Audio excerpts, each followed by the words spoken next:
Fimmta mál á dagskrá íþróttastarf. Fulltrúi ungmennaráðs Páll Magnússon kynnir málið.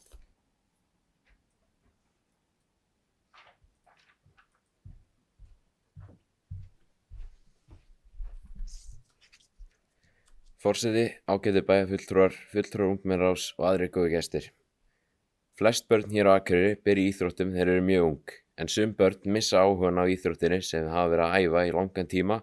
Þá er smá vandamál að byrja í nýrri íþrótt þar sem flestir eða allir hafa verið að æfa þær í langan tíma og íþróttastarfið aðalega byggt í kringum afreksstarf. En það er nú gott að það eru til margar hugmyndir að lausnum fyrir þetta, eins og til dæmis danska leiðin þar sem hægt er að flakka milli greina þar til maður er 14 ára og svo að stofna byrjendóp fyrir eldri börn í íþróttum. Íþróttir á unglingsárum eru aðalega gerðir í kringum afreksstarf og getur verið erfitt að vera í íþrótt án þess að hafa áhuga á því að keppa eins og að bara vilja hreyfa sig. Þá væri byrjendópur bæði fyrir það og að læra grunn á íþrótt til þess að svo að fara í afreksstarf ef maður hefur áhuga á því, en svo er það líka að finna rétt íþróttina. Þar sem laust fyrir það getur fengið innblástur úr danska kerfinu þar sem maður getur prófað aðrar greinir inn í einhverju félagi án þess að þurfa að borga nýtt gjald fyrir hverja grein og gæti í stað borga eitt æfingagjald til félagsins og fengi að flakka á milli íþrótta upp að ákveðnum aldri. Þessi byrjendaflokkar myndi virka þannig að, segjum til dæmis að börn milli 12 upp að unglingsárum sem eru kannski með áhuga á fótbolta en hafa aldrei æft það, þessi börn myndu mæta á æfingu með öðrum börnum sem hafa verið að æfa lengi og eru mun betur en þau. Þá líður þessum börnum eins og einfaldara fyrir hinum börnum, bara einhvers konar hindrun. En í byrjendaflokk myndi þessi börn mæta á æfingu með öðrum eins og þeim, æft frekar upp á heilsu, gaman og félagsskap í stað þess að æfa til þess að keppa. Þetta gæti líka verið tækifæri fyrir börn sem æfa ekkert og fá litla hreyfingu til að fara eins út, fást með hreyfingum og kynnast öðrum krökkum. Þá skal ég draga saman punktana mína, lausnirnar og það sem gæti komið úr því. Byrjendaflokkur fyrir eldri börn sem gæti aukið hreyfingu, félagslíf og andlega heilsu hjá börnum sem þurfa. Kerfi eins og danska kerfið sem hægt er að flakka milli greina inn í íþróttafélagi getur aukið þátttöku í íþróttum þar sem ekki er mikill og forðast að öðrum börnum líði eins og það sé of seint að æfa íþrótt og hætti þeim sem þau hafa verið að æfa. Takk fyrir mig. Þá hefur ungmennaráðsfulltrúi Páll Magnússon lokið máli sínu og bæjarfulltrúi Jón Hjaltason stígur upp í pontu.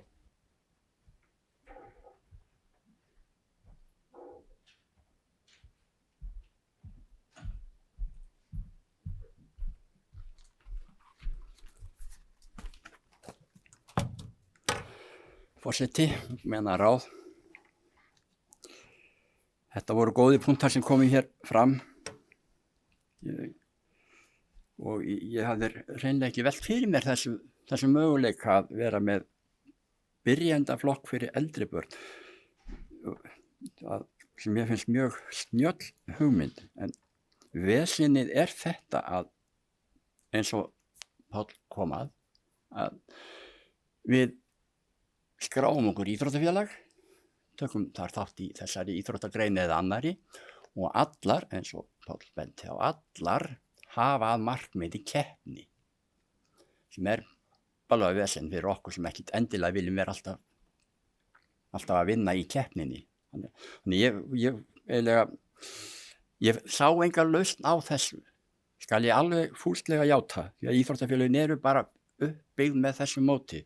Þannig ég fór bara að velta fyrir mér og ég datt alveg út í einstaklingin, hópíþróttin á ungum og þeim aldri svona upp undir 30, það er alltaf keppnin númer 1, 2 og 3, það er ekki fyrir þau eru komin á miðjan aldur eða orðnir elli belgir og þá farið að stunda svona eitthvað til gamans skemmtunar, annars er keppnin svo númer 1, 2 og 3 hjá hún fer ótrúlega langt niður að börn í fótbolta sem eru komin í fjórðaflokk, þau eru farin að spila í 90 mínútur, þau eru farin að keppa hverja helgi, nánast hverja helgi við veturinn líka, þannig að þetta er farið að stjórna lífi foreldrana, ekki bara yfir sumartíma, þetta vetrartíma líka, Þetta er bara ótrúlega stýrandi. Ég held að við séum komin, já, allavega með annan fótinn út á rangabraut. Þetta er orðin allt og mikil áherslu á keppnina. En allavega það sem ég ætlaði að segja, þegar ég fór að velta þessu fyrir mér, þá bara gafst ég alveg upp á hópíþróttin. Ég bara sagði mig, já, þið verður bara að bíða hann til náið miðjum aldri eða verið tagan af eldri. Þá getið þið fara að leika ykkur. Þangað til þá verðið alltaf að keppa, bara keppni. Hverju helgitak, handbolti, fótbolti, hvað sem er, skautar, frjálsar. Þannig ég fór að velta fyrir mér einstaklingum, og þá hef ég skal alveg viðurkenna það, ég hef hort á afreksfólkið, ég hef hort á rökstutt það við ættum að styðja hér við Káa Þór og allar öll þessi íþróttafélög til að ná upp afreksfólkinu því að það myndi aftur draga mig, meðalmanninn, meðalskussan í íþróttina og jú, vissulega hefur það áhrif, en það getur líka haft öfu áhrif að bara ef ég er svona, já, ekki fyrir hreyfinguna, svo horfi ég á einhvern gæja sem getur rosalega mikið, þá segi ég bara, já, farð þú bara, you know, ég ætla ekki að gera svona, ég fyrir bara að horfa á sjónvarpi og fæ mér popp og fyrir tölvuleikið eða eitthvað tjandan. Þannig að ég horfði á þetta, ég horfði á sjálfa mig, ef afreksfólki hefur ekki þessi áhrif, hvað þarf ég að gera til þess að draga sjálfa mig, þennan meðalskussa, þennan bara Jón, út í hreyfingu. Hreyfingu sem ekki hefur keppnina markmiði. Get ég samfært bara Jón eða Guðrúnu, skulum hafa hana með líka, að settu þér markmið. Þú farðu út að hlaupa, farðu í ræktina, finndu þér einhverja hreyfingu. Er það nóg? Hvernig ætla ég að glæða á hann? Er það nóg fyrir mig að setja mér eitthvað markmið? Ég ætla að lyfta 100 kílóum í bekk eða hlaupa maraþon eða guð veit hvað, án að æla, lung og lifur. Það getur verið að dugi, en ef það ekki dugar,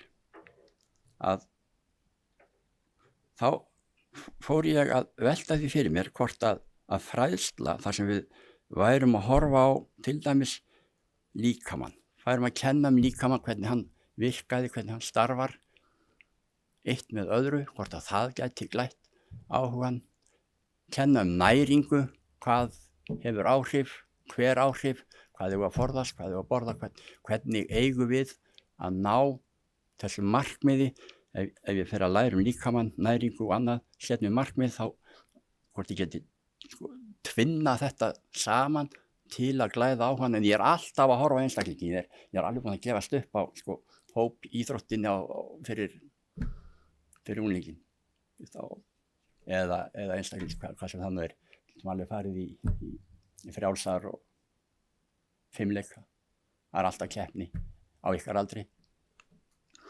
Þannig að ég held að það skipti verulegu máli, eins og hefur nú komið hér fram, að kveikja þennan áhuga og ef við lærum okkur sjálf þol og vöðvastyrk og snerpu og við lærum líka útsjónarsemi, hvernig ætlum við að ná sem mestu og best út úr okkur sjálfum, bara í lærdómi. Það skiptir máli að hafa þol til að geta lært og að glíma við sjálfan sig og að sætta sig við það, að ég var nú minnst á sund og skemmtilegt hér áðan, að það er ekki alltaf gaman hjá okkur. Það er eðlilegt að leiðast, það er eðlilegt að við þurfum að gera eitthvað sem okkur finnst hundleiðilegt, en er grundvöllur einhvers annars. Ef maður ætlar að verða verulega góður í einhverju, þá verður maður að leggja stund á ákveðna grunnþætti og maður þarf að endurtaka til þess að ná þeirri færni sem nauðsynleg er. En ég viðurkenni það, ég gafst upp á ykkar aldri. Það er svo mikil keppni sem þið standið frammi fyrir. Þannig að ég vildi bara leggja áherslu á þetta að líta inn á við, ef það dugar til að glæða áhugan á hreyfingu sem ég held að skipti verulega máli, að þá kemur inn kennsla, fræðsla líkamann, næringu, fræðsla hvernig þetta allt virkar saman og vonandi kveikir það þennan áhuga og glæðir þennan áhuga til hreyfingar. Hver svo sem hún verður á endan getur ég leitt út í keppni, hver veit. Takk fyrir. Þá hefur bæjarfulltrúi Jón Hjaltason lokið sínu máli og bæjarfulltrúi Heimir Örn stígur upp í pontu.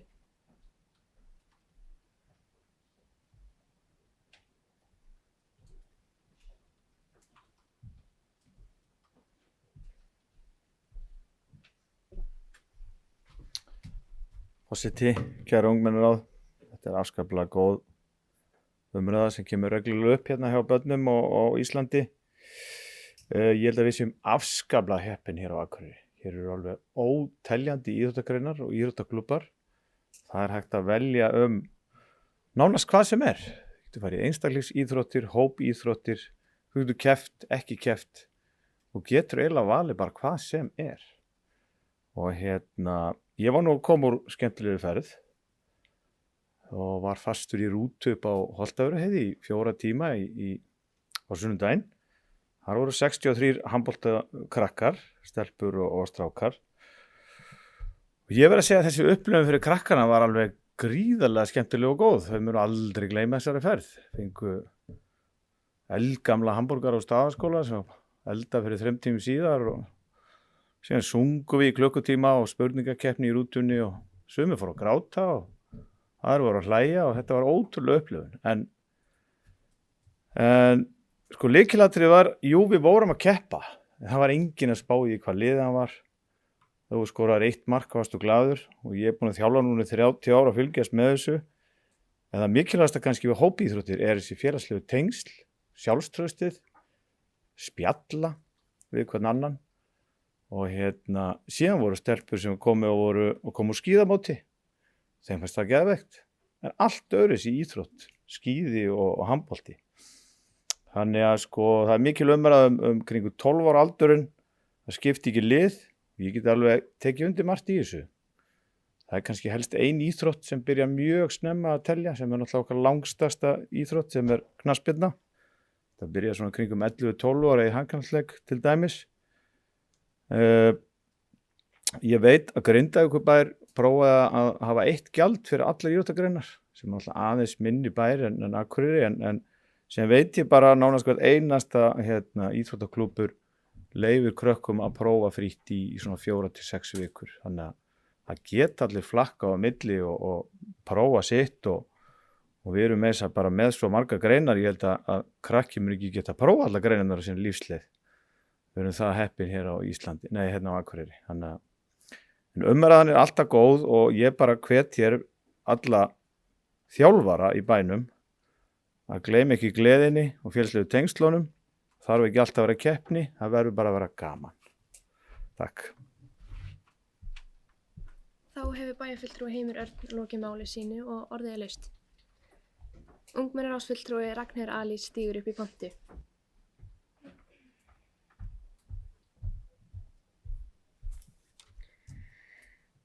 Já, forsetar, bæjarráð, ungmennaráð, annað flott fólk.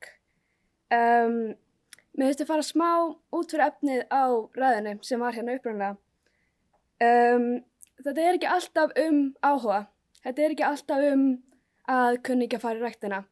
Þetta getur að vera þannig og það er flott að veita fræðslu á því hvernig maður getur hreyft sig. Þú getur komið hingað og prófað, ekkert mál. En hvað með fólki sem fær ekki tækifæri til að keppna vegna getu? Bara til að taka dæmi á staðnum, þá eru til dæmis bara 17 ára krakkar kannski að æfa íshokkí og þeir koma síðan kannski bara ekki í lið af því þeir eru ekki nógu góðir. Krakkanir sem eru með mér að gera grín að þeim af því þeir eru ekki nógu góðir. Þeir hafa kannski ekki tíma til að gera eitthvað annað af því þeir vilja bara koma að æfa íþróttina sem þeir hafa kannski æft sem voru 7 ára. Hvernig getum við haft þessi börn sem hafa gríðarlegan áhuga á hreyfingu, hafa gríðarlegan áhuga í íþróttinni en eru kannski ekki að stefna atvinnumennsku eins og svo margir krakkar á þessum aldri. hvernig getum við haft þessa krakka ennþá í íþróttinni, ennþá í hreyfingu, án þess að missa út í bara að geta ekki af því að þeir eru ekki nógu góðir. Við þurfum þennan byrjandaflokk eða þennan bara annan flokk sem ekki kannski endilega keppnisflokkur fyrir þá sem vilja bara koma í hreyfinguna. Og til dæmis vorum við að tala við Huginstjórn í Menntaskólanum á Akureyri og þau töluðu að svo margir framhaldsskólanemendur hafa ekki tíma í svona atvinnumennsku íþrótt með framhaldsskóla og þá hætta þeir. Af því að þetta snýst svo mikið þessa atvinnumennsku, allir þurfa að vera bestir, allir þurfa að vera all in, en síðan vilja þeir kannski bara hafa líka framhaldsskólan, vilja bara vera framúrskarandi í framhaldsskólanum. Hvernig geta þeir þá æft íþrótt ef þeir eru ekki með nógu mikið tíma í að vera framúrskarandi í íþróttinni? Hvernig getum við haft flokk fyrir þau, einhvern stað fyrir þau til að æfa sig, hafa gaman í íþróttir sem þau elska, án þess að þurfa að vera undir þessu pressu að vera atvinnu fólk. Já, takk fyrir. Þá hefur ungmennaráðsfulltrúi Ragnheiður Alís lokið máli sínu og Heimir Örn bæjarfulltrúi stígur upp í pontu.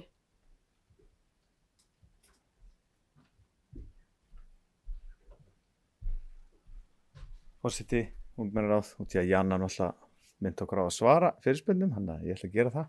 Sko, þetta er góð spurning, en sko, það eru mörg félög sem að, til dæmis að Arnar aftast í Hömrónum, sem að fyrir svona menn sem er nefndu verið einu sinni í viku og síðan veit ég skautafélagið með svona old boys en leyfa þeim sem að eru ungir að keppa bara svona af og til. Síðan alltaf óteljandi fótboltafélög með svona svokallaðan bumbubolta þó að séu ungir, þá eru kannski komið smá bumbu en það verður að hafa það. Ég held að sé að skipulega þetta með öllum félögum, það eru endalausar deildir, það eru utandeildir og allt. Þannig að það er þetta skipulega þetta allt saman og ég veit bara að eftir ég hætti, ég get að fara í 10 félög með strákum frá aldrinum 17 upp í 47 ára, svoleiðis. Þannig að svona hopp í hóp. Þannig að það er ekkert að skipulega þetta vel. Örugglega hægt að gera betur. Takk fyrir byrjingu. Þá hefur bæjarfulltrúi Heimir Örn lokið máli sínu og ungmennaráðsfulltrúi Fríða Björg stígur upp í pontu. Forseti, ungmennaráð og bæjaráðar gestir. Mér langar bara að ítreka hvað er mikilvægt að við missum ekki úlingana sem að eru, hafa áhuga að byrja kannski nýri íþrótt en þau bara geta það ekki út af þessari afræksstefnu sem er í svo mörgum íþróttum. Það er svo mikið af öflugu fólki til í samfélaginu sem að bara hefur ekki tækifærið. Og ég til taka dæmi, það var strákur í danska landsliðinu í trampólíni sem að byrjar 15 ára. Þetta er náttúrulega einstaklingsíþrótt, þannig að kannski öðruvísi, en hann fær tækifæri, hann kom bara á æfingu og ætlaði bara að prófa, hann ætlaði bara ná að gera heljastökk á snjóbretti eða eitthvað, en svo bara heldur hann áfram, hann fær tækifæri til þess að bæta sig og svo er hann bara komin í landsliðið, 15 ára, byrjar 15 ára, og er kannski að æfa með krökkur sem að byrjuðu 4 ára. Við megum ekki missa krakkana sem að hafa áhuga en að fá ekki tækifærin. Takk fyrir mig. Þá hefur ungmennaráðsfulltrúi Fríða Björg lokið máli sínu og bæjarfulltrúi Jana Salome stígur upp í pontu.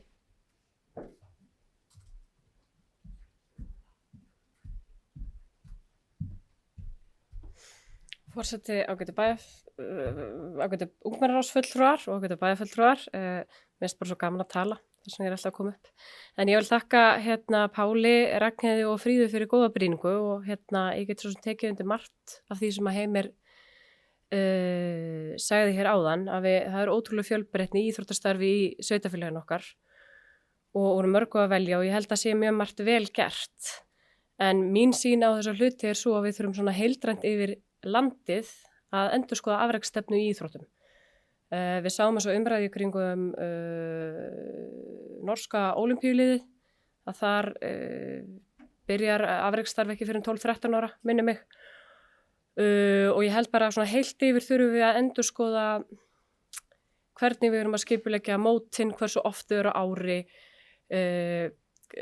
hvort þetta sé fælandi að því að þó svo að við séum að tala um val, þú þarft ekki endilega að keppa þú setja af handbolta eða fótbolta, að þá er það raunverulegt val, að því að það er svo mikil félagslegu þrýstingur og annað. Þannig að svona heilt yfir held ég að stjórnvöld þurfi bara að fara aðeins að endurskoða hver stefna þeirra í íþróttum heilt yfir. Það er svona eina sem ég vildi segja, en ég held að Akureyrarbær sé bara að gera ágætlega á mörgum sviðum, en mér finnst þetta mjög góð umræða. Takk. Þá hefur bæjarfulltrúi Jana Salome lokið máli sínu og ungmennaráðsfulltrúi Bjarki Orrason stígur upp í pontu. Ég er að æfa skíði og þar byrjar svona þessi svo kalla afreksstefna á svona 12 ára aldri, en það er öllum boðið með. Það er ekki einhverjir nokkrir útvaldir sem fá að fara í æfingabúðir eða fara til útlanda að keppa eða æfa eða eitthvað, og það fá allir að vera saman, sama hvort að maður sé bara bestur á landinu eða bara akkurat, meðaljón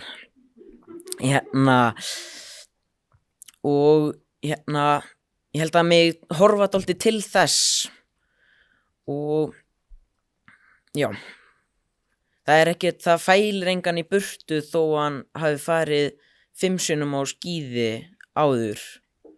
Það er alltaf hægt að koma og fara á æfingar. Takk fyrir mig. Þá hefur ungmennaráðsfulltrúi Bjarki Orrason lokið máli sínu og orðið er laust. Bæjarfulltrúi Jón Hjaltason stígur upp í pontu.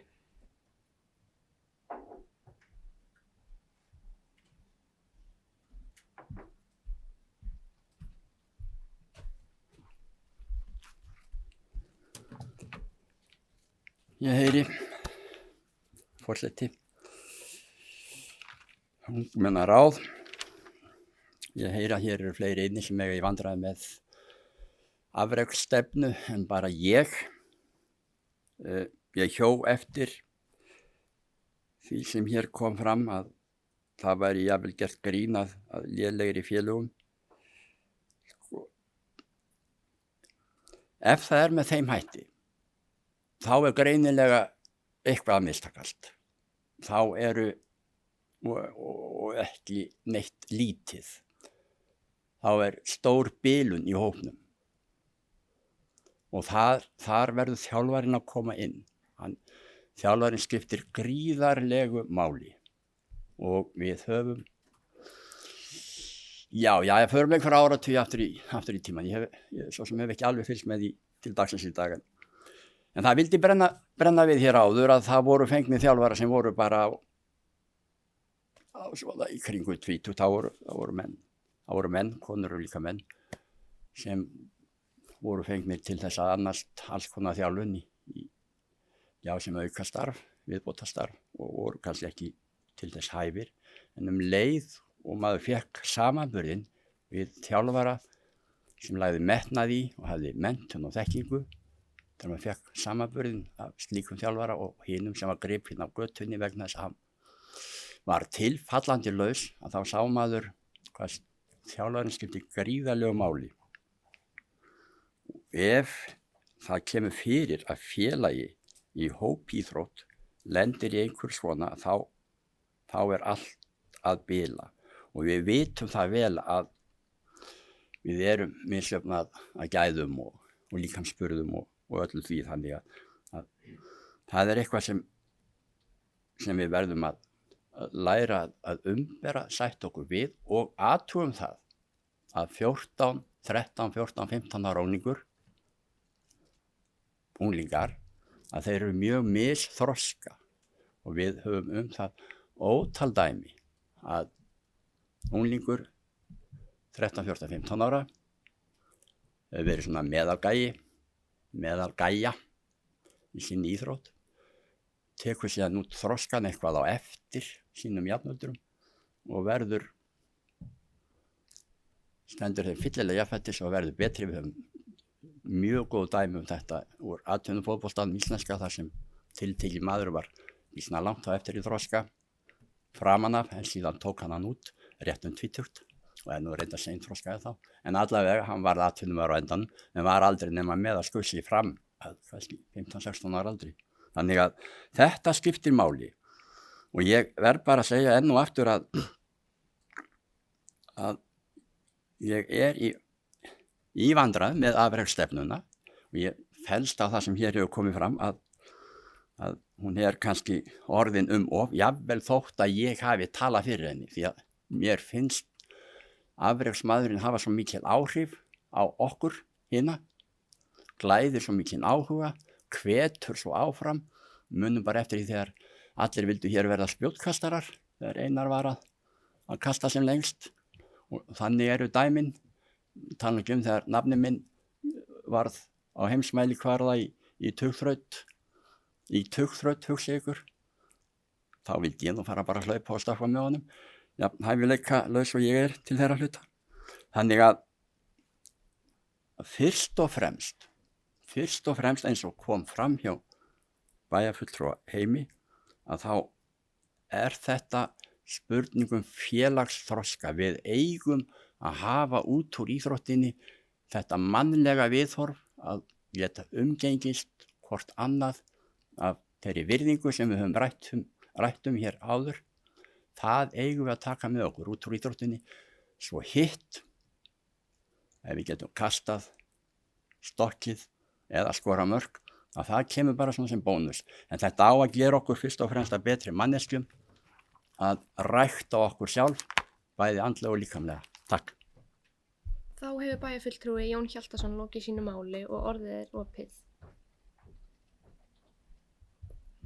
Þá skulum við færa okkur í næsta lið á dagskrá.